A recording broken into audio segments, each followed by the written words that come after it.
pinapangunguna po na ninyo sa bawat isa sa amin. Salamat po at naging matagumpay naman po ang Press University po namin sa inyo. Din makapagbigay ng kaluguran sa inyong puso at mararamdaman po namin ang inyong presensya dito sa loob ng panambahan na ito tapos sa labas ng panambahan habang kayo nabubuhay. Maraming salamat in Disney. Amen. Amen.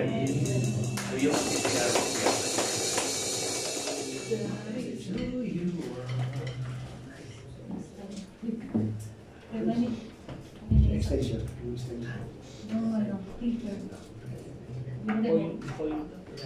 Extension pa rin. Ito tapaya.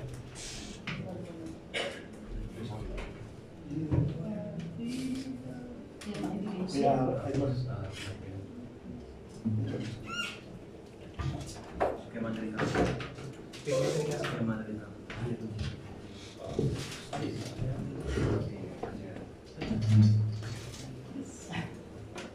Yung magsisira po muna. Magsisira muna. Kung gusto yung mag-swimming, swimming muna. Meron po. Hindi ko po kay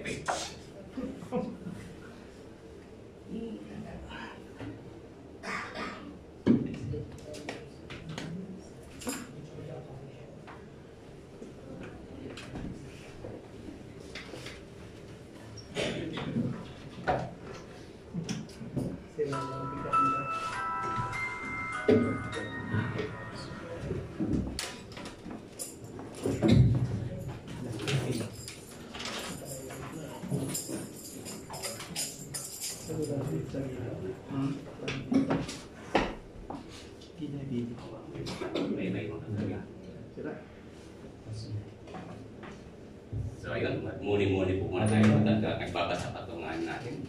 TV ko naman ito. HDMI yan.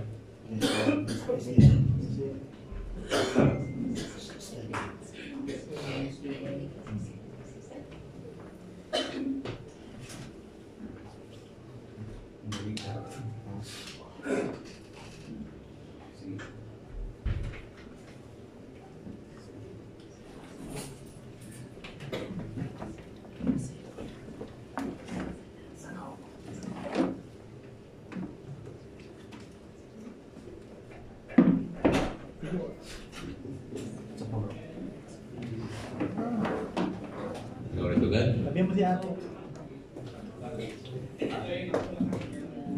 Salamat. Uy, bakit?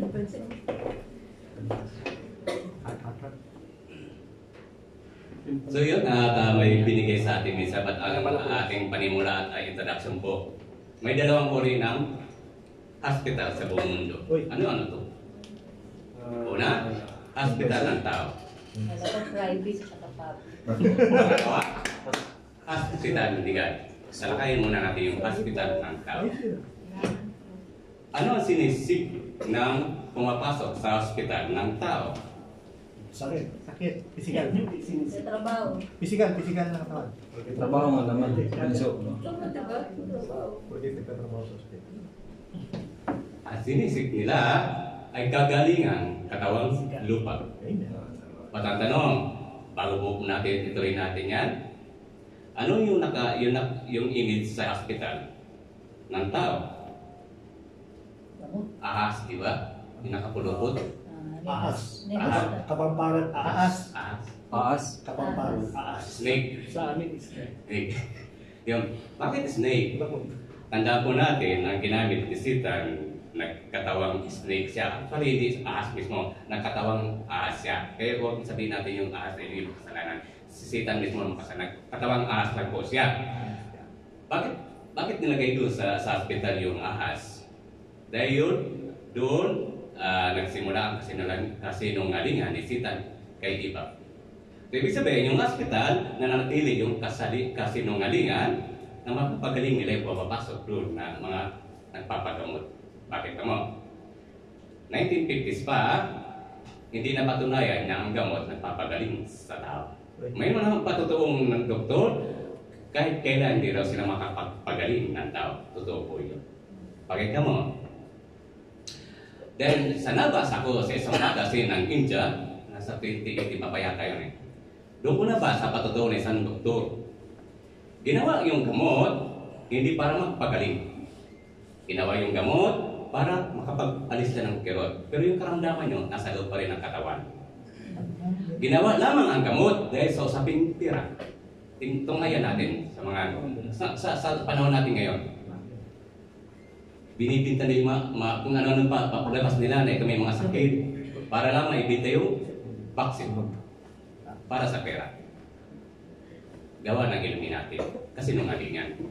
So, ang pumupunta doon sa hospital ng tao, kagalingan, pati ito hindi binibigay ng hospital. Walang alam nila ito. Bakit? Nakatingin sila doon sa salapi, hindi sa kagalingan ng tao. Gusto nila maraming may sakit para malaki ang negosyo. No, ba't gusto maraming doktor? Malaki kumita sa doktor paging doktor So, iyan po ang katotohanan. Ibig sabihin, may pag-ibig doon sa hospital. Pag-ibig doon sa salapi. Ibig sabihin, pag-ibig doon kay Satan, hindi kay God. Ba't anong pagkakaiba sa hospital ni God? Anong hospital ni God? Panambahan. Bahay Panambahan. Amen. Naka-package deal Nandoon yung kagalingang espiritual, unang sa lahat, kagalingang katawang lupa natin. Hindi pa tayo pumapasok doon sa ospital na to, pinagagaling na tayo. Amen. Ni God. At ang tanong, balik ka na to, doon sa ospital ng tao, ang sinisik nila kagalingan. So, ba't ayaw nila ibigay? Ayaw ibigay ito ng hospital. Ang sinisik naman sa hospital ni God, kagalingan natin. Ba't hindi natin ito sila sa puso kay God? Amen. Marami pumapasok sa panambahan. Ginagawa nga nila pintuan ng panambahan para pagpatuloy paggawa ng kasalanan. Lagi natin binabanggit. Una, tawag na laman. Pangalawa, tawag na salapi. Pangatlo, matindi. Paggamit ng dila. Makailang bisis na binabanggit ang paggamit ng dila. Nakakapatay po ito. Kaya mahilig sa chismis, ituloy nyo lang. Marites.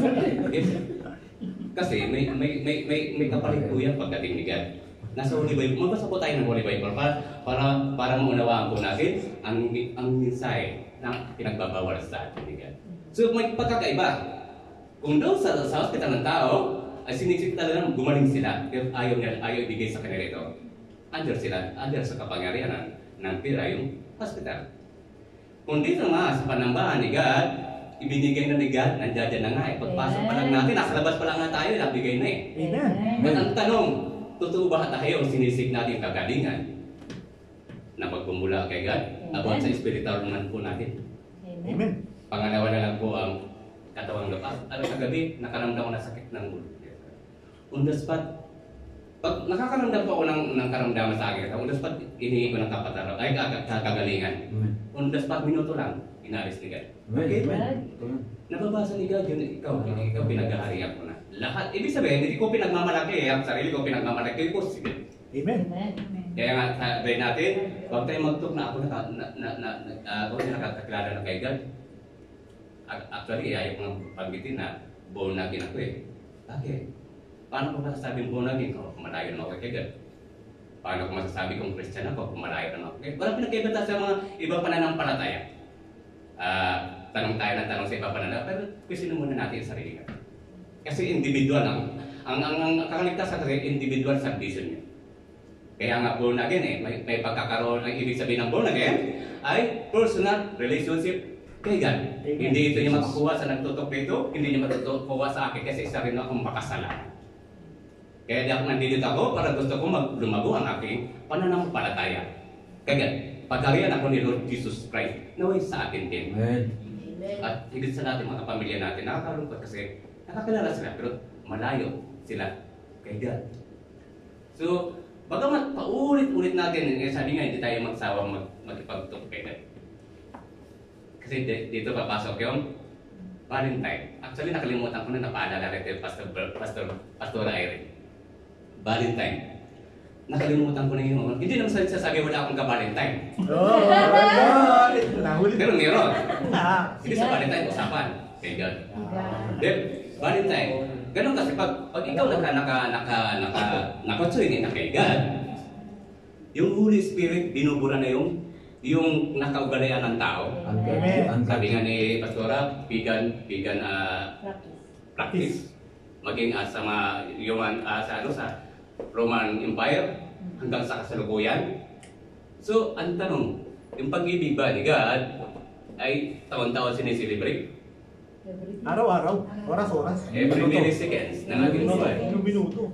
Yes. Kaya nabubula na sa ating kaisipan yung salitang Valentine. At sa wala pa next week pa Valentine. So, ba't ito hindi natin itatakel? Sabi ko Pastor Irene, yes, pasok tayo doon, pero itatakel yung pag-ibig ni God. Mas positive na pag-ibig ni God. Kaya ang topic ni God na binigay sa atin ay Valentine. Kuman, tulog. Sino nagnanais ng pag-ibig? So, basahin po natin sa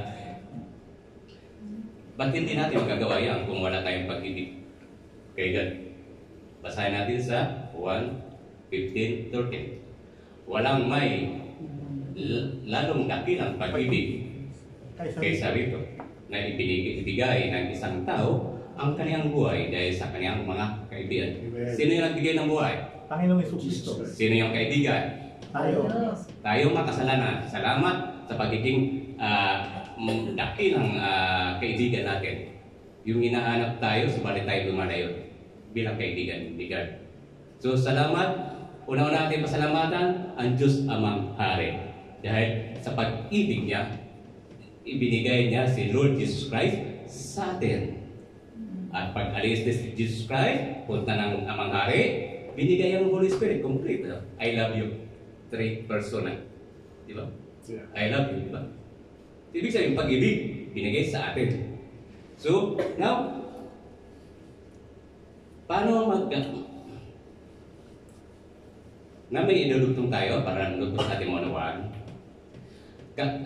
1:15, 14, and 15. Kayo'y aking mga kaibigan kung gawin ninyo ang mga bagay na aking inuutos sa inyo. So may ano pala? May task. Para tayo makikaibigan. Di ba? Pag kadalasan ka sa tao yung sa social media, udas pa nakakaibigan mo na. Kung ano-ano lang pinagsasabi, ito balik-taktakan sana, nakikaibigan mo na. Gawa ni Satan. Pero ang gawa ni God, yan, mas matindi. Kasi palalayain tayo dyan. Hindi ko kayo tatawaging mga alipin. Sinong alipin? Ano ang nag-aalipin sa atin? Kasalanan. Absolutely. Amen? Now, hanggat patuloy tayo sa pagiging alipin natin sa kasalanan, hindi mag-work ang dakilang pag-ibig ni God sa atin. Hindi mag-work yung sinin ng Diyos ang Ari, si Lord Jesus Christ, sa atin. Hindi kailangan mag-work. Sapagkat alipin, sapagkat hindi nalalaman ng alipin kung ano ang ginagawa ng kanyang Panginoon. Absolutely, nabanggit natin kanina. Ngunit tinatawag ko kayong mga kaibigan sapagkat ang lahat ng mga bagay na narinig ko sa ating Ama ay mga pinakikilala ko sa inyo. So, bagamat tayo makasalanan at itinatakwil natin si God, nakalaan na yung pag-ibig. Hinihintay lang natin ni God na magbalik loob tayo sa Kanya. Hanapin natin siya, isip natin siya, na mapakinggan natin ang pagtawag. So, tinatawag tayo. Ayaw na natin pakinggan yung pagtawag ni God sa atin. So, para maging kaibigan tayo niya, alam na natin ang gagawin natin. Ang lahat is surrender sa Kanya. Isuko. Kaya dapat magkaroon tayo ng personal pakikipagtukay. Hindi lang sa panambahan na ito. Hindi. Dapat one-on-one talk kay God. Ito mo kasi, mararamdaman ang Holy Spirit ni God. Paulit-ulit ko po binabakit. Ito po ang naging daan nila ni Lord Jesus Christ. Kaya po ako nakatayo rin. Ang lagi ko nihiling, Lord, patuloy yung tulungan, maglo ang aking pananampalataya sa inyo. Na hindi ako madisip-disitan. Nang tuluyan yung name ko, tumatak sa puso ninyo, Lord, at sa book of life po ninyo. Hindi na mabubura. So, dapat ganoon din tayo.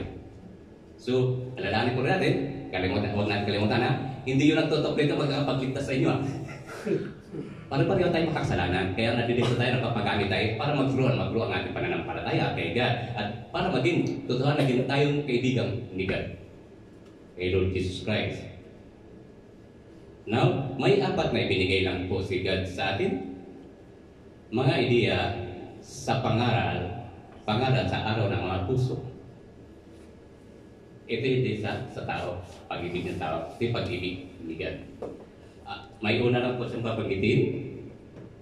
Gusto kong malaman kung ano ang pag-ibig. 1,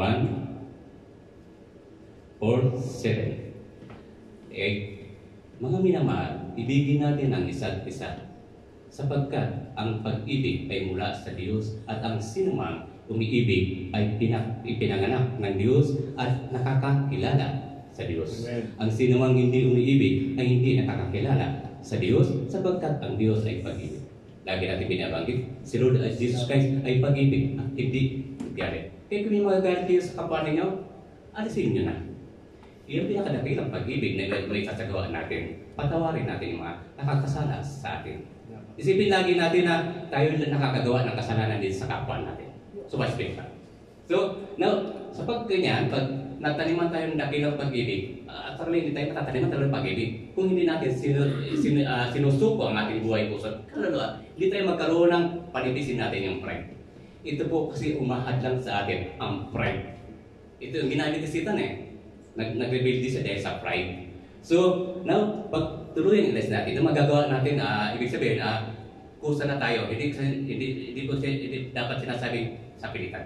Kusa, isusurrender natin ating buhay puso at kaluluwa kay God. Nasa dumaramdaman natin ang pag-ibig ni God sa atin at madali lang po natin i-implement ito, may share sa kapwa natin. So, sabi nga ni God, huwag kayo magtutok na hindi nyo sinasabuhay ang itinutok nyo. So, false prophet. So, huwag natin kayaan na maging false prophet tayo. Maraming gumagawa nito eh. May isang pastor nga, mas gusto niya, kunti lang umate. Bakit ka mo? Doon niya nakikita, totoo yun ang umate. Kasi doon sa karap ng marami. So, sabi nga ni Lord Jesus Christ, gaano man karami ang Israelite, buhangin. Kasi dami ng buhangin ng Israelite, ilan na sa kanya maligtas. Kasama po tayo ron. So, now, tako po tayo sa susunod na lagi kitang mamahalin. Diba nabanggit natin kanina? Yung pag-ibig ng tao ay taon-taon may celebration. But kay God, ang pag-ibig niya ay every millisecond ay pinugahan tayo ng Holy Spirit. Diba? Nagkaroon tayo ng buhay. Tumigil ka na ng 1 minuto, baka paktay ka. Ibig sabihin, dahil sa pag-ibig ni God, binigyan tayo ng buhay ni God. Yeah. Ito ang mensaheng ibinigay ng Panginoon sa Israel sa pamamagitan ng propetang si Malakias, Malakay 1:2. Iniibig ko kayo noong paman, sabi ng Panginoon. Pero sagot mo talaga, paano mo kami minahal? Ito yung mga nagtatanong mga Israelite. So, at sumagot ang Panginoon, ganito ko ipinakita ang aking pag-ibig sa iyo. Minahal ko ang iyong ninuno sa si Jacob. Ibig sabihin, hindi pa tayo sinisira. Nandoon na pag-ibig ni God sa atin. May dalawang uri ng pag-ibig na pagkitan natin. Pag-ibig ng tao. Yung pag-ibig ng tao, nung nagkaisip na tayo, nagkaisip nagising na tayo sa magawang masama. Kaya sabi nga ni God, yung mga maliit na bata, pinagharian niya. Noong nagkaisip na napagtanto na niya yung mali at mabuti, doon na sa pag-ibig ng tao. Now, sa pag-ibig ni God, habang nasa tiyan pa tayo, may mga plano na si God sa atin. Alam na ni God ang mangyayari hanggang sa wakas natin. So, napakadakila ni God. Doon na lang tayo kaya sa sinapupunan para lagi natin. Diba? Kung naisipin natin bakit pakailan kung dakila pag-ibig ni God, nasa sinapupunan ka pa eh. Alam na ni God, kanalabasan ng ikaw buhay mo habang ka napupunan sa mundo. Kagaya ko. Hindi ko naman kalahin mag-iyan na operate eh. Tumayo ako dito sa ano. Ganun sila din. Kaya doon ko na napagtanto, doon mga plano ka pala sa akin. Masarili akong mundo eh. Kaya nga ako lagi ang tahimik eh. Pero iba na mundo ngayon. Ayun ang mundo ni God. Diba? At nagagamit ko na yung social media. Maingay ako sa social media about sa pagsasalin sa kaibigan. So, mas maganda, di ba? Hindi yung mundo ng tao. Kasi maliligaw po talaga tayo. So now, tuloy po natin ang design. Ayan. Ituloy po lang po natin. Malakaya sa 9 to 11. At ngayon, isinasamo ko sa inyo inyong dalanginin ang lingap ng Diyos upang pagbibiyayaan niya tayo. Ito yung nangyayari sa inyong mga paraan. Tatanggapin bagad niya ang pagkatao ng sinuman sa inyo. Sabi ng Panginoon ng mga buko. Gaya ng kanina binanggit ni God, kung hindi tayo tutuhan ng pasakop sa iyo, hindi nakikilalanin si God. Useless ang pag-ibig ni God na binibigay sa atin. Amen. Ang tuwa lang ni Satan. Kaya kalimutan na natin yung pag-ibig natin kay Satan. Italima na natin yung pag-ibig natin kay God para makalaya tayo doon sa pagiging alipin natin. Number 10. O kung mayroon sana sa inyo na magsara na mga pinto upang huwag ninyong mga paningasan ang apoy sa aking dambana ng walang kapuluan. Hindi ko kayo kinalulugdan, sabi ng Panginoon ng mga po. Ngunit tatanggap man ako ng handog sa inyo. Kagaya ng pagpunta natin dito. Mas maganda yung Lord, may araw na naman. Nabibigay ko na naman yung araw ko sa inyo, oras ko sa inyo. Yung may joy tayo sa puso natin. Na si Lord Jesus ay talaga ang pinupunta natin sa hospital niya. Hospital ng spiritual man po natin. Yun ang sinisik natin, yung kaligtasan mismo talaga. Pangalawa na lang yung mga pangangailangan. Kasi kung saan ang ibibigay sa atin ni God yun, yung kaligtasan ang dapat natin, hindi baliwalay. Binigyan na sa atin yan, 2,000 years na nga nakakarami. So, nanatili ang kaligtasan ay binigay sa atin ni God. Yun ang pagsumikapan natin. Huwag tayo magdalawang isip na tanggapin si Lord Jesus Christ sa puso natin at lagi tayo magkaroon ng joy na nagmumula kay God, hindi nagmumula sa makamundong bagay kay Satan. So, alalahanin po natin, nagiging prideful na po ang mundo ating tinaragaw. Naway, huwag tayo matangay kay Satan. So, kaya ito, nandito tayo, pinapaalala ni God ang pagiging Diyos ni God niya sa atin na hindi tayo mapahamak. Hindi tayo manatiling alipin ng kasalanan. Malaki sa level sapagkat mula sa sinisikatan ng araw hanggang sa nilulubugan niya magiging dakila ang aking pangalan sa mga hintel. Dito na yun, nilimitaw na yun mga iba-ibang lahi. Dito rin mga Muslim. Lahat ng ibang lahi lumitaw na dito.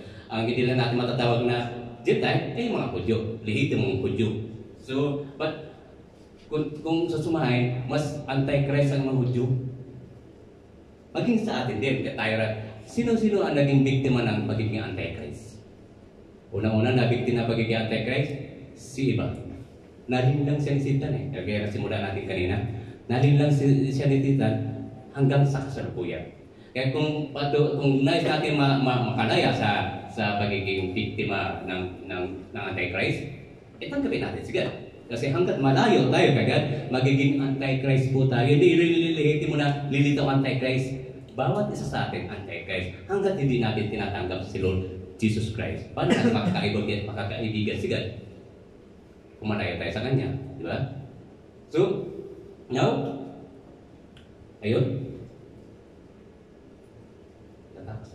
At sa bawat dako ng paghahandugan, yes, tapos na po natin yan. Kaya maging makatotohanan po tayo sa tuwing pupunta po tayo ng panamba. Nababasa po ni God ang nilalaman ng ating puso at isipan. Amen. Isa, huwag nakasalalay sa mga imi-invite sa inyo. Ay, dinala ko nito. Ay, nakakaya sa taong dumala rito. Huwag, mahiya tayo kay God. Sino ba nagbigay ng buhay sa atin? Sino nagbigay ng prayer sa atin? Gaya ng mensahe ni Pastor. Di ba si God? Kaso nga, prayer, namamaling ang paggamit natin. Pero bagamat, dahil nga sa pag-ibig ni God, binibigyan pa rin ituwid yung prayer na ibinigay sa atin ni God. Kaya tayo natin doon. Tinatahak na natin tuwid na prayer ni God sa atin. Huwag itong masayang. So, ika nga nabuhay tayo sa mundong ibabaw, naging makasalanan tayo, ay dapat magpatuloy tayo ng buhay sa pangalawang buhay na ibibigay sa atin ni God. Kaya dapat susugin natin si Lord Jesus Christ sa ating mga puso. Questionin natin mga sarili mismo. Doon, sa pag-question na yun, mararamdaman po talaga natin na may Diyos na nagmamahal sa atin. Yung magkaroon ka ng joy, isang dakilang pagmamahal na ibinigay sa iyo ni God. Amen. Simpleng pagtulong sa kaba, isang kagalakan yun. Kasi minsan, namawali tayo kasi itinataas nila yung sarili nila. So mali. So doon pa rin pumapasok yung deception ni Satan. So malinaw po yung mensahe ni God.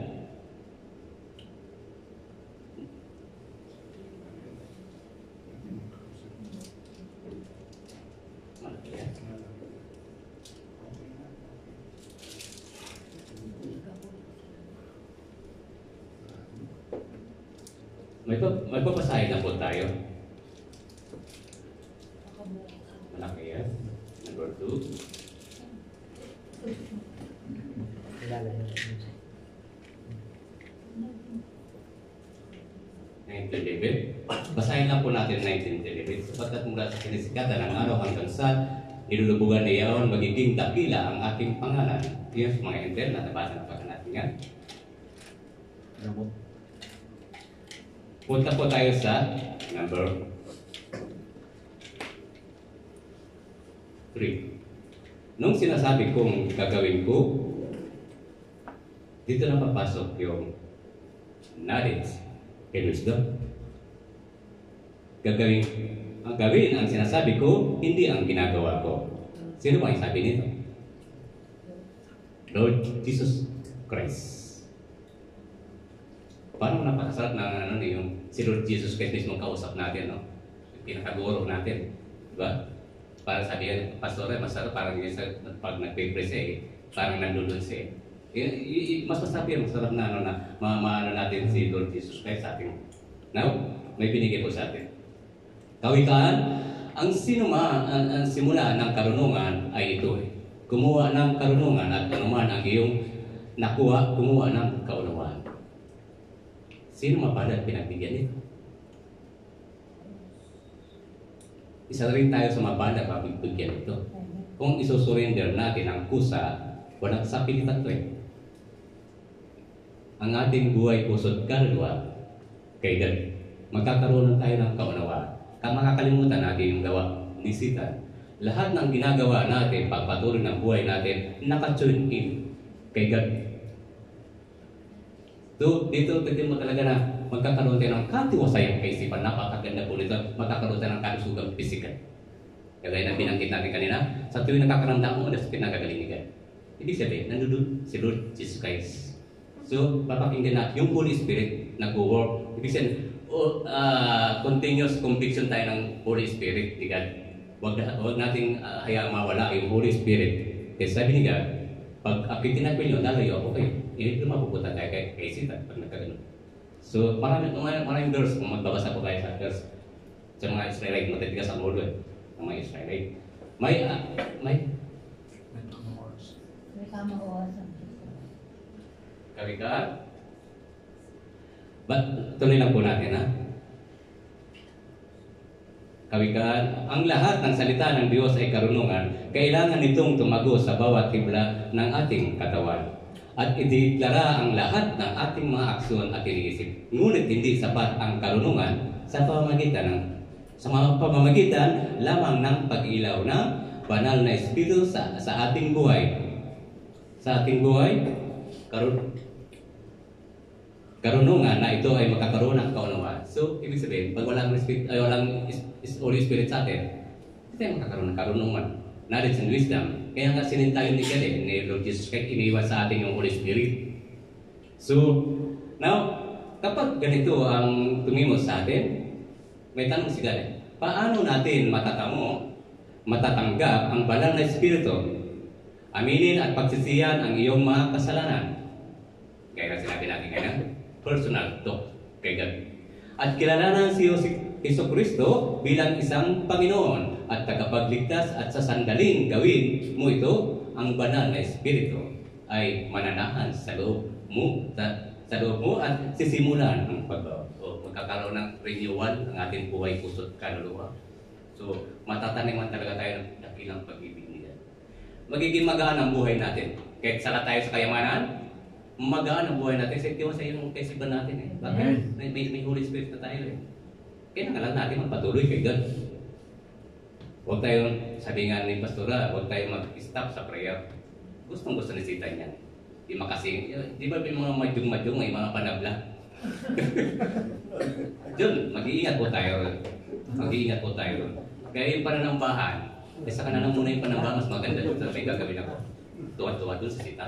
Kaya, ang pagpunta ng panambahan, hindi sa pilitan. Amen. Hindi, kasi mababasa talaga ni God. Mas maganda, huwag na tayong tumulog. So, minsan, na-broadcast ko to, kung hindi nyo kayang magbago, makipag-usap kayo, nagtutuhan ng kay God, huwag na muna kayo magtuloy manambahan. Bakit may mabigyan sa parusahan doon si God eh? Ang sino mga nakakilala sa kanya at patuloy malayo sa kanya, may mas mabigat na kaparusahan. Kaysa doon, hindi kumikilala. Mas maganda pa pala yung hindi kumikilala, magandang parusahan. Kaysa doon sa kumikilala. Bakit nga mo, patuloy natin minamak si God? Tinutuyak. Ang tuwa natin sa ating pag nagkagano. Now, malayang lumabas at sumuway sa kanyang pamumuno at pagtuturo. Ito ang ilang bisis kong ginagawa sa buhay ko. Sa buhay ko. Hindi ko ito pinagmamalaki at tanging dahilan kung bakit ko patuloy na may pagtatapat ang aking mga kasalanan. At bumalik sa Diyos ay dahil sa kanyang biyaya at awa. Salamat sa awa. Salamat sa dakilang pag-ibig ni God. Mahal pa rin niya ako at tinatanggap sa kabila ng pagkukunwari at kawalan ng pangunawa. Sa pamamagitan ng kanyang biyaya, tayo ay naligtas sa pamamagitan ng pananampalataya ng totohanan at walang pag-iimbot sa ating mga puso. Nang tuluyang mapasa atin ang dakilang pag-ibig ni God. Gaya ng sinabi kanina, pray. Pray as friends. Maging kaibigan tayo, makalaya tayo sa pagiging alipin natin sa kasalanan. Makawala tayo sa pag-ibig ni Satan. Number 2, iniibig ko kayo noong paman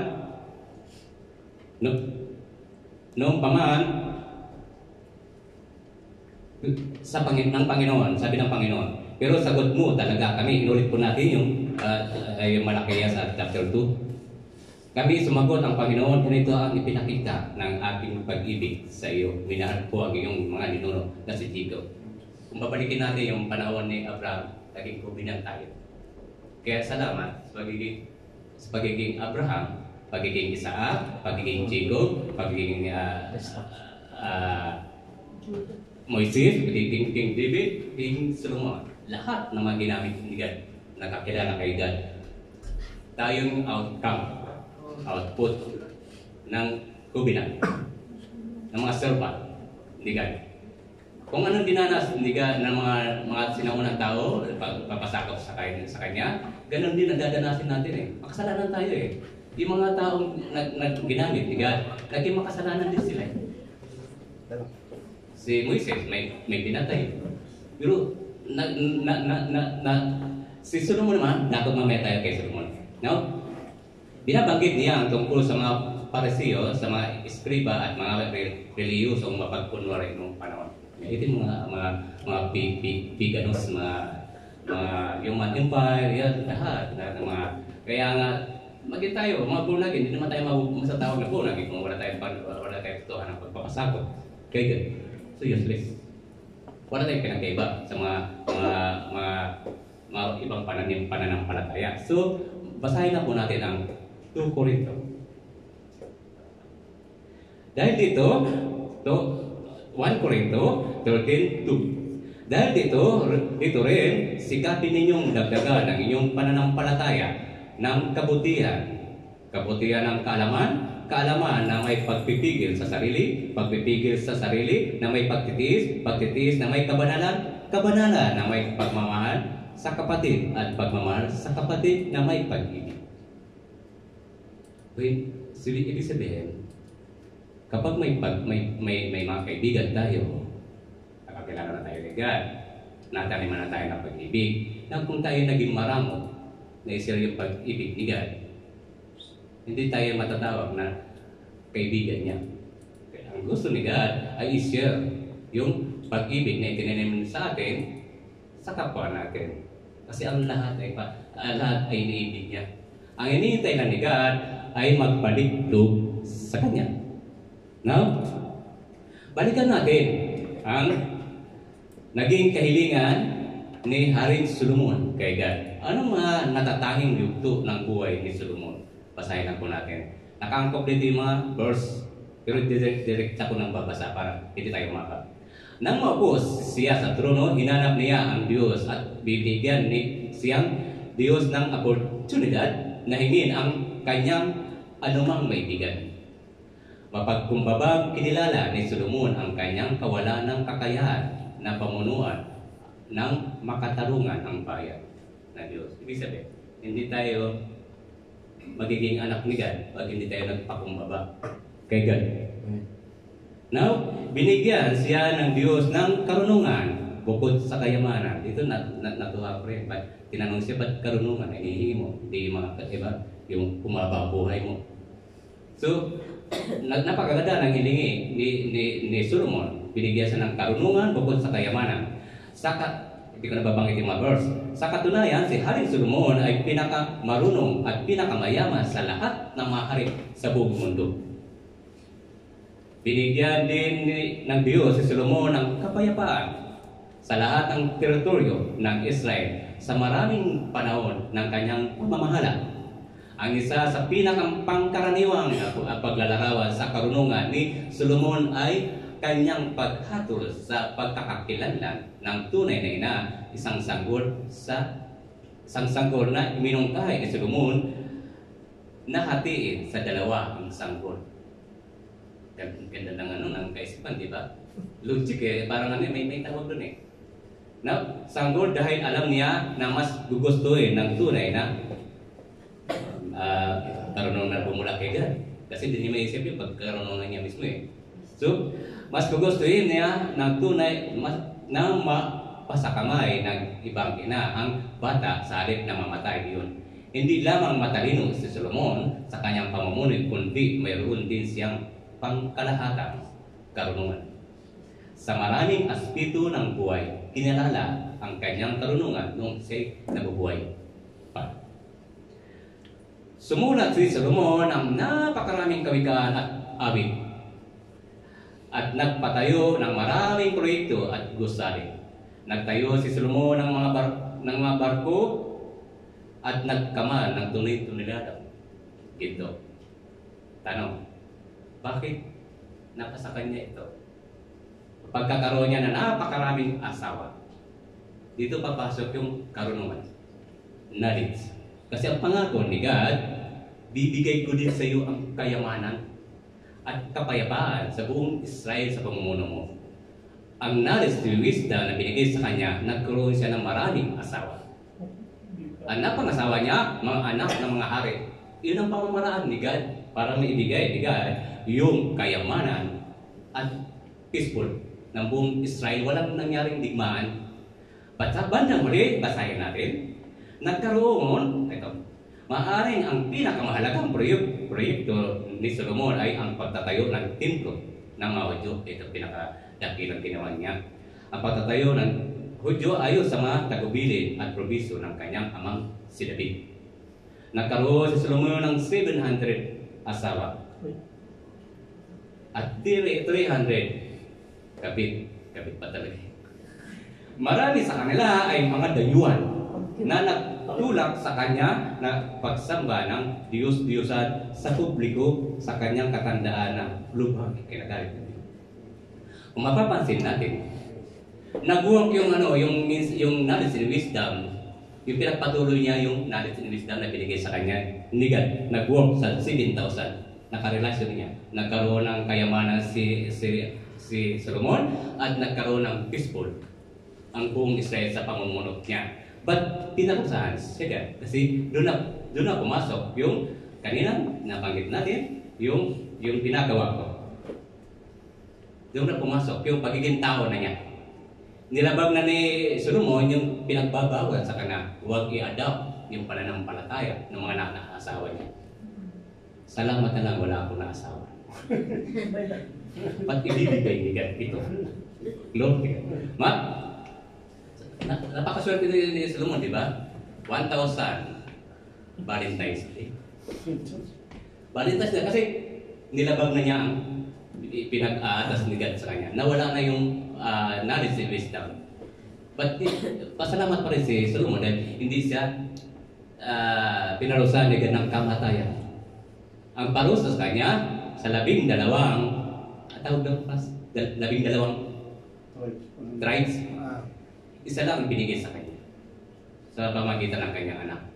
Ibig sabihin, yung pamumuno sa buong Israel, nagkahati-hati na ibigay sa ibang pamumuno. Iyon naging parusa ni God kay Solomon. So, kaya naway sa atin, maging sulit po tayo sa minamahal po natin. Ibig sabihin, implement natin pag-ibig ni God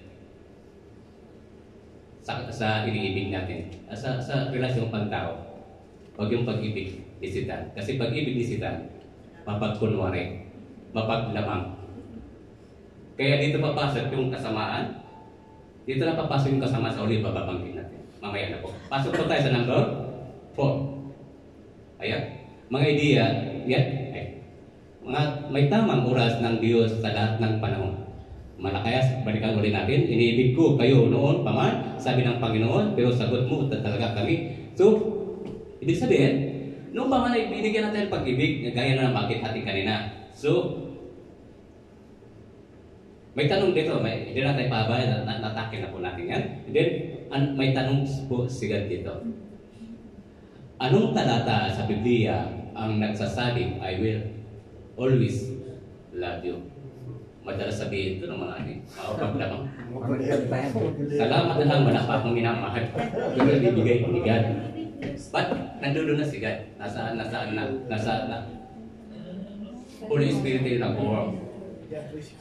Anong talata sa Biblia nagsasabing, I will always love you?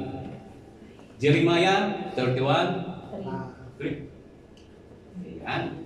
Ang Panginoon ay nagpakita sa kanya mula sa malayo at nagsasabi, iniibig kita ng walang hanggang pag-ibig, kaya iginuhit kita ng kagandahan.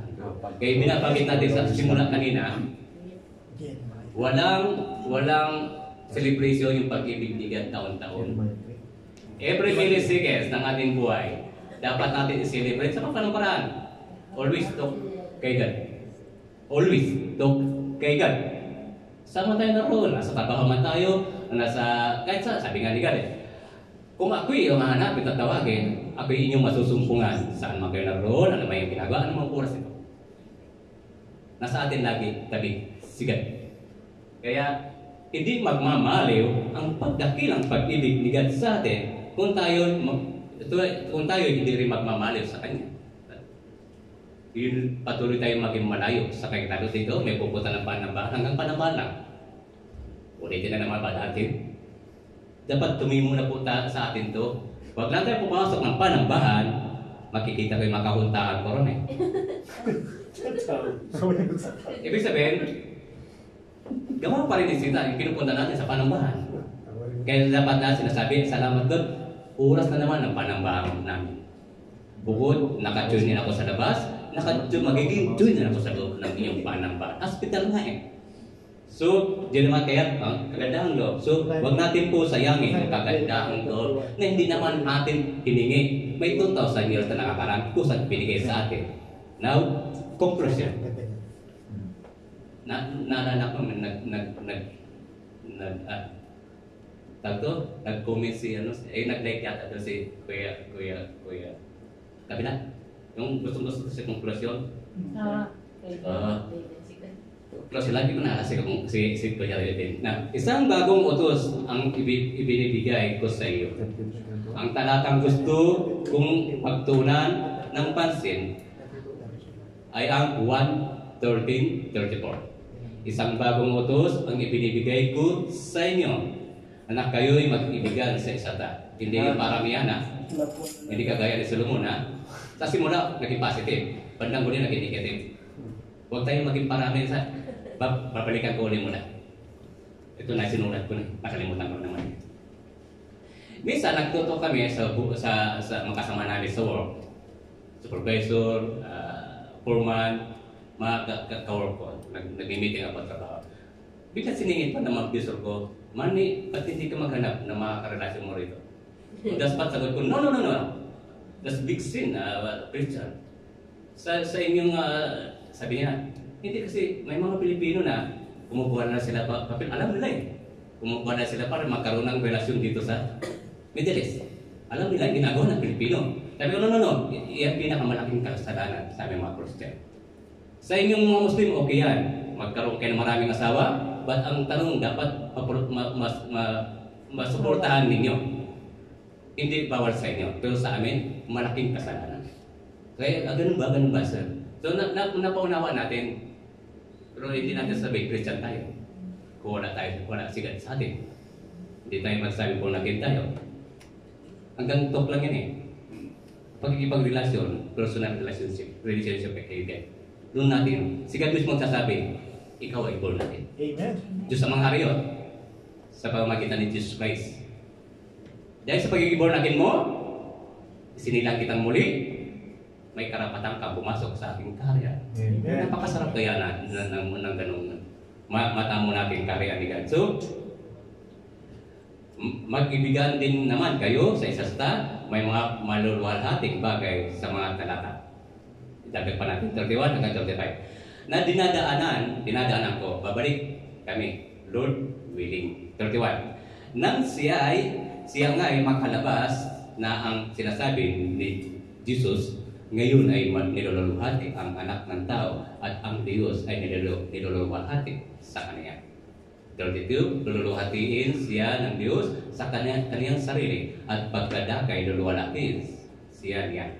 Maliliit na anak sumasa inyo pa ako sa kaunting panahon. Ako'y inyong hahanapin at gaya ng sinasabi ko sa mga Hudyo, sa paruroonan ko ay hindi kayo makakaparoon. Gayon ang sinasabi ko sa inyo ngayon. 34, isang bagong utos ang sa iyo'y ibibigay ko. Sa kayo'y mga ibigan. Hindi siya tatawag ng laman na. Mag-ibigan sa pamagitan ng pag-ibig ni Lord Jesus Christ. Spiritual to na pag-ibig. Na kayo'y mag-ibigan sa isa't isa at na kung paano iniibig ko kayo ay mag-ibigan naman kayo sa isa't isa. 35. Ganito makakilala ng lahat ng mga tao na kayo ay aking mga alagad kung kayo may pag-ibig sa isa. Kaya gagaya ng prayer natin kagabi, mas masarap ipag-pray ang kapwa natin, pinanggit ni Pastor Bernard. Iyon po pinaka-the best, unahin natin yung kapwa natin. Pagpapakita ng dakilang pag-ibig ni God. Kasi inaatas sa atin ni God, mag-share ng mensahe ng pag-ibig ni God. Yung mag-share ka ng mga mensahe ni God. Huwag natin ikahiya si God. Sabi nga ni God, once na ikinaya niya ako, ikakahiya rin kayo ng Diyos na mangyari. Maging ako, ikakahiya ko kayo. So huwag natin sikapin na mangyari sa atin ito. Tapos tayo pag nagkaganon. Challenge, ito ang pinakadakila at pinakamahalagang utos. Ang pangalawa ay katulad nito. Ibigin mo ang iyong kapwa gaya ng iyong sarili. Pag wala kang respeto sa sarili mo, kahit kailan hindi mo i-respeto ang kapwa mo. Pag wala kang pag-ibig sa sarili mo, hindi ka nataniman ng pag-ibig ni Lord Jesus Christ, kahit kailan hindi mo magagawa sa kapwa mo. Sa pamilya natin. Sa anumang relasyon pang tao, baro yun sa usapang katawang lupa. Magkakasala po tayo. Magmahalan kayo na gaya ng pag-ibig ko sa inyo. Lagi natin binivisualize yung pag-ibig ni God. Hindi yung pag-ibig ni Satan. 1 Pedro 4:8, higit sa lahat, panatiliin ang patuloy na pag-ibig sa isa't isa. Sabi nga ni God magpanalingan, magpatulungan, magdamayan. Kung gumagawa ng kabutihan sa kapwa, isa puso ito, isa buhay. Hanggang tayo mawala ng hininga. Kasi magkakaroon tayo ng blessing kay God. Magkakaroon tayo ng... Actually, paggawa ng kabutihan sa kapwa, hindi makakapagligtas sa tao. Additional lamang po, tapos pinag-uutos ni God. Pagiging batas ni God to. Nung siya, gaya nung introduction ng Bible study, yun, si Lord Jesus Christ sa New Testament, siya mismo ang naging batas. Kung hindi tayo sumunod sa Kanya, hindi tayo makakaroon ng kalayaan. Kaya hindi tayo makakalaya sa pagkaalipin sa kasalanan. Ecclesiastes 3:11. Ginawa niyang maganda ang lahat ng tamang panahon. Inilagay din niya ang kawalang hanggan sa puso ng tao. gayon may walang nakakaunawa sa ginawa ng Diyos mula sa simula hanggang wakas. Maunawaan lang po natin to. Bakit hindi na maunawaan? Dahil siguro Lord, di talaga natin maunawaan ang nais na pag-give Diyos niya sa atin. But ang magagawa lang natin, sundin ang mga pinag-aatas sa atin niya. Ibaba ang ating pride. Magkaroon tayo ng ibaba ang pride, magkaroon tayo ng humbleness kay God sa sarili at sa kapwa. Pag wala tayong humble kay God, hindi natin ma-humble yung sarili natin, hindi natin ma-humble yung kapwa natin. So, hindi mag-work ang nakirang pag-ibig. Yan. So, napakasarap pag nataniman tayo ng pag-ibig. Nag-grow ito sa atin eh. Amen. Amen. Kasi ang natin, yung puso't isipan natin. Amen. Saka yun nila. Yung tatlo magkakaibigan eh. Dati tatlo eh. Sa I love you, okay. Pero sa tatlo, dila, puso, isip, magkakaibigan sa paggawa ng kasalanan. Pero pag nakatuloy na tayo kay God, yung tatlo ay mababago, mag-renew. So, ang magiging pinaka-head niya, yung Holy Spirit sa atin, na ibigay sa atin. So, ano pa tayo? Pag na tayo, wag natin wala na, naubos na. So, yun lang po, naway, tumimo po sa atin yung mga natin. Unang-una sa lahat, huwag tayo mapilitan pumunta ng panambahan. Yung pinaka, iwasan natin maging patuloy mag-mukaigat. Iyon pinakamabigat na kasalanan natin. So, at tuwa kami sikat. So, glory to God, Lord, para sa amin sa pagkakatawa at pinangunaan niyo naman po ako, Lord. Na may tumimo po sa amin ang mga mensahe po, Lord Jesus Christ, at ito yung may sa buhay po namin, Lord. Hindi kami maging patuloy mag-i-start ng po sa inyo, Lord Jesus. Hindi po namin maranasan mabigat ang kaparosahan po talaga sa amin, Lord Jesus. Lord, pinaunawa niyo na po sa amin, nalalapit na yung pagbabat. Hindi po namin alam kung kailan natin magbabalik. But ang lahat ng mga nakasulat sa last book of Daniel and book of Revelation ay pinapuunawa niyo na po sa amin.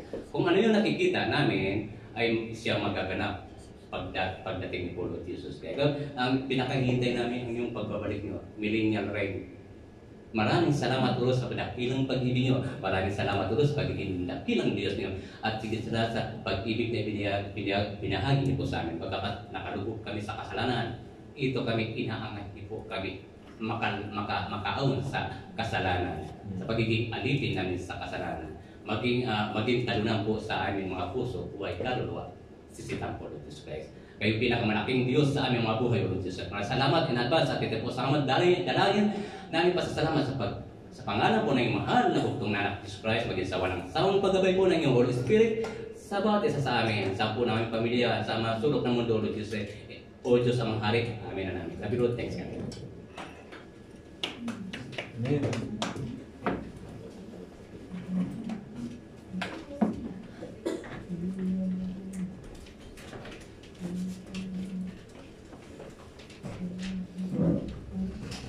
Praise the Lord. At sige, tayo po ay magdiretso sa ating pong Lord's Supper.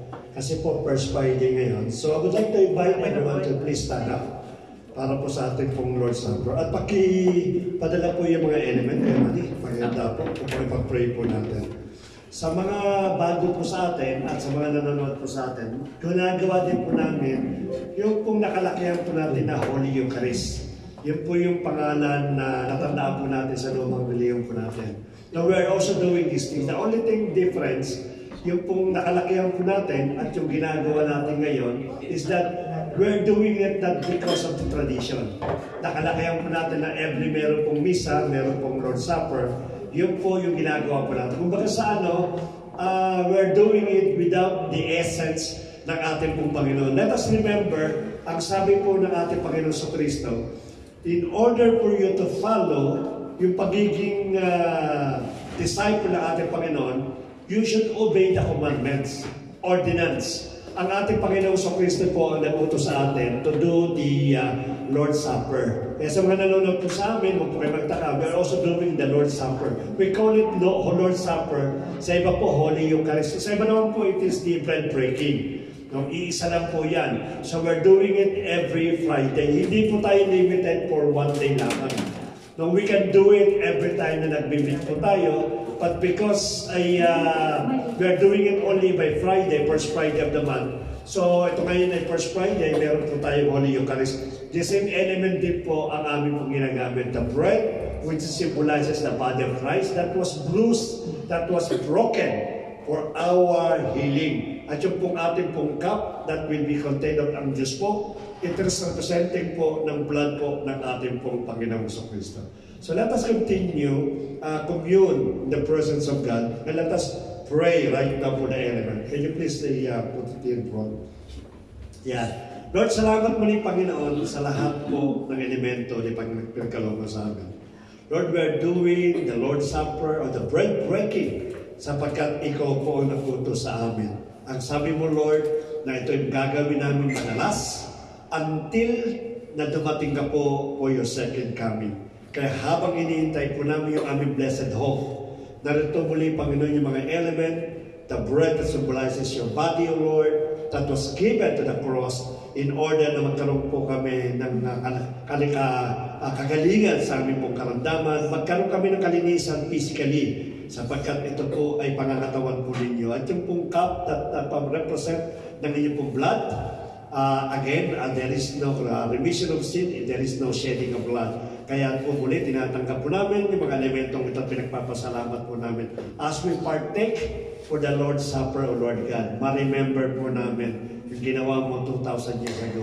At maging kaparaanan po ng pagpapasalamat po namin yung lahat ng aming pong gagawin. As we partake, Panginoon, we declare that we are a part in the body of Christ. Kasama po kami, Panginoon, sa body of Christ. Tanggapin natin na mayroon po pa salamat, ito pong bread at ito pong cup, yung pong juice, at symbolizes nga ng ating pong Panginoon. Salamat, let us all distribute sa pangalan po ng Panginoon sa Kristo. Pakidistribute po natin.